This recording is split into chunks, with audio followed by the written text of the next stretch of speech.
Oi pessoal, vamos ver se esse vídeo dá certo. Esse é o primeiro vídeo que eu tô planejando postar nesse canal, que como tá no meu about, lá na description, vão ser vídeos geralmente de estudos sem frequência determinada, porque não tenho tempo e nem vontade, então esse vídeo eu vim falar sobre a prova, que vai ter quinta-feira, que a gente tá estudando sobre estrutura e formação das palavras.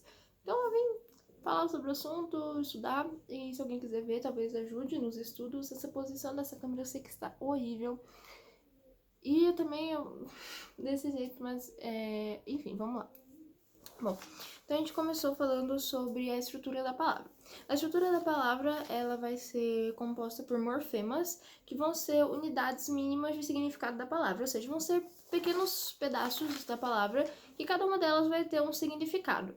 E desses morfemas, nós temos alguns principais, que eles vão estar divididos em 5. Então, nós temos o radical, os afixos, as desinências, a vogal temática e as vogais e consoantes de ligação. Então, vamos começar pelos radicais, que são esses morfemas, ou seja, esses pedaços de palavra que vão trazer o significado básico daquela palavra, ou seja, vai ser aquela parte da palavra que nunca vai se alterar e ela que vai trazer aquele significado básico. Bom, é basicamente isso que tem que falar sobre os radicais, não tem muito. E eu não vou editar porque eu não tô com paciência, mas seria tipo, por exemplo, existente. O existe, do E ao T, do primeiro T, vai ser o nosso radical, tá? E palavras que possuem o mesmo radical são palavras cognatas. Tem esse termo para definir elas. Por exemplo, pré-existente, coexistência. Todos eles têm o existe no meio. Então, elas são palavras com o mesmo radical, são palavras cognatas, tá? Além disso, nós temos os afixos. Nós temos dois tipos de afixos, os prefixos e os sufixos. Os prefixos são aqueles que vão se encontrar, são um elemento que se junta antes do radical e o sufixo depois do radical, e eles vão trazer aí vão formar uma nova palavra ou vão trazer um novo significado. Então, o prefixo, um exemplo, despovoado. A palavra era povoado, o des é o nosso prefixo, ou seja, ele traz um sentido contrário de povoado. E um exemplo de sufixo é, por exemplo, simplesmente. Esse mente vai ser um sufixo. Nesse caso, não houve muita alteração. Bom, outra coisa que a gente tem, outro morfema vai ser as desinências. As desinências, nós vamos ter dois tipos, a nominal e a verbal. A desinência, ela vai ser o morfema que vai realizar a flexão das palavras. Então, a desinência nominal vai fazer a flexão no número e no gênero. Então, ela vai flexionar em masculino e feminino e em singular e plural. Então, por exemplo, meninas, o A e o S no final, o A vai ser uma desinência nominal de gênero e o S vai ser uma desinência nominal de número. Porque vai mostrar que é meninas, ou seja, tá no feminino, e S porque tá no plural. E por que de nome, uma desinência nominal? Porque é um substantivo, né, meninas?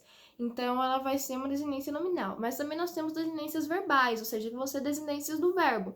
E ela vai provocar essa flexão em 4 maneiras diferentes. Então, nós temos por pessoa, se está em primeira, segunda ou terceira pessoa. Em número também, singular ou plural.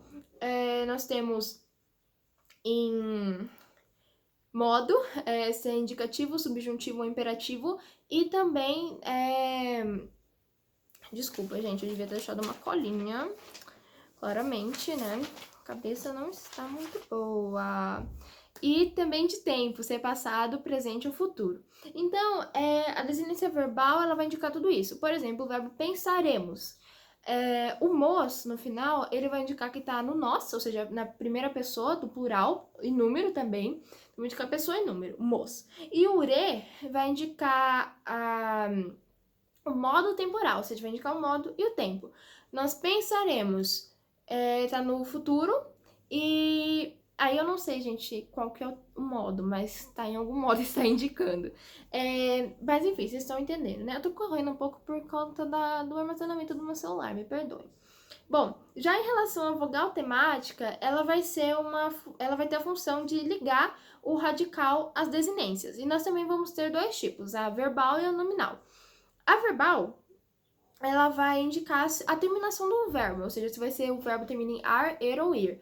Por exemplo, as crianças brincam. O brincam, o que tá ali, as crianças, os meninos, o que vai mudar ali vai ser se vai ser brinca ou brincam, ou seja, a desinência é o M. O radical é o brinque. Esse A que tá juntando os dois é a vogal temática. E ela vai indicar que o brincar é um verbo que termina com ar. Já a vogal temática nominal vão ser vogais átonas finais, que pode ser A, E ou O. Por exemplo, livro, pianista, estante, que não são vogais que não vão sofrer alteração. Por exemplo, não existe livre, não existe livra, só livro. E elas vão ficar no final após o radical. Tá? E nós temos uma diferença, por exemplo, para você perceber se é uma desinência nominal de gênero ou se é uma vogal temática. Por exemplo, a palavra cama e a palavra moça. Cama, ela não vai sofrer alteração, então você sempre cama. E então, esse A no final é uma vogal temática. Já moça, pode ser moça, pode ser moço, moças, moços. Então, esse A no final vai ser uma desinência nominal de gênero. Tá bom?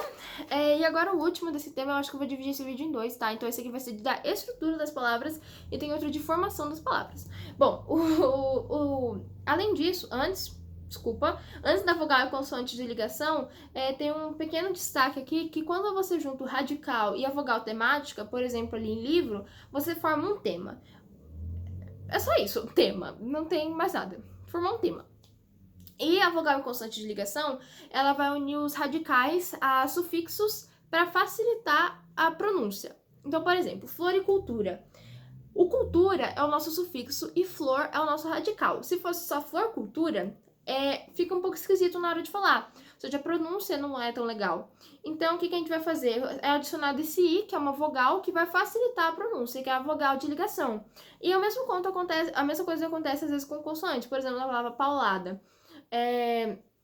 O L, ele vai ser uma consoante para facilitar na pronúncia. Então é isso esse vídeo e o próximo vai ser sobre a formação das palavras.